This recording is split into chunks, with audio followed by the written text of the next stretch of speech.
আসসালামু আলাইকুম। এটাই হচ্ছে আমার প্রতিষ্ঠান।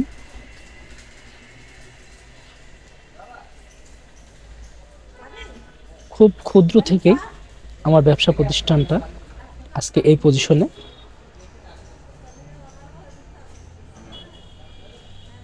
প্রথমে আপনার ধৈর্য ধরতে হবে।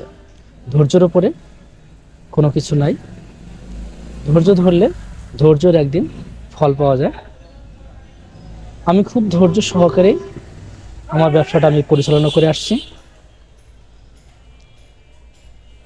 আজকে আমার